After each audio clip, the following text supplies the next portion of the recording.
परवा रात्री मी भांडण सोडवायला गेलो. भांडण सोडवायला झालं असताना त्यांनी गुंड बोलवली होती. गुंड 10-12 मुलं होती. तर त्या गुंडांनी ज्यांचं भांडण झालंय त्यांच्यावर हमला केला. मी मध्ये गेलो सोडवायला, तर त्यांनी माझ्यावरती पण हमला केला.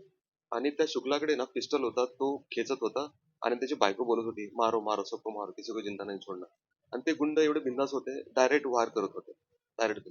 शुक्लाची पूर्ण दहशत असं तो सांगतो की मी IAS है, मी गव्हर्नमेंट ऑफिसमध्ये क्लास 1 ऑफिसर हूँ, कोई मेरा उखाड़ नहीं सकता, तुमको जिधर जाना है. पूर्ण सोसायटीला तो तशी धमकी देतो. हा.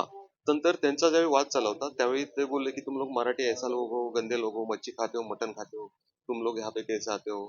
त्यावेळी भरपूर वादावादी झाली. त्यावेळी बोलले की भाई तुमचा मॅटर आहे, तुम्ही दोघं सुलझा, मराठी माणसं नाव घेऊ नका. मग त्यावेळी तो बोलला तू क्यों बीच में बोलने वाला, असं तसं. असं मॅटर झाल्यानंतर त्यांनी मुलं बोलवली आणि कवळी कट्टे यांची फॅमिली आणि मी त्यांना मारत असताना मी मध्ये गेलो. त्यावेळी त्यांनी हा धारदार शस्त्राने हल्ला केला. नाही, माझे सहकारी मित्र, माझे भाऊ वगैरे सगळे गेले होते. पहाटे 5 वाजेपर्यंत त्यांना बसून ठेवलं, गुन्हा दाखल नाही केला. आणि तो ज्यावेळी पोलीस स्टेशनला गेला त्यावेळी त्याचं लांडगे साहेबांनी त्याला एकदम व्हीआयपी ट्रीटमेंट दिली. त्यांनी सगळं पोलीस स्टेशन मॅनेज केलंय. त्यांना लांडगे साहेबांना रिक्वेस्ट करत होतो की गुन्हा नोंद करा, खून झाला. शर्ट त्यांना दाखवला रक्ताने भरलेला, पण नाही. पण शुक्लाला वेगळी ट्रीटमेंट होती, आम्हाला वेगळी ट्रीटमेंट होती. सकाळी त्याला नॉर्मल फ्रेंड सारखं त्याला ट्रीट करून त्याला ठीक आहे बोले, जावा तुम्ही बोले. हे पूर्ण त्यांनी पैसे खाल्लेले आहेत पोलीस स्टेशननी, पूर्ण मॅनेज आहे सगळे.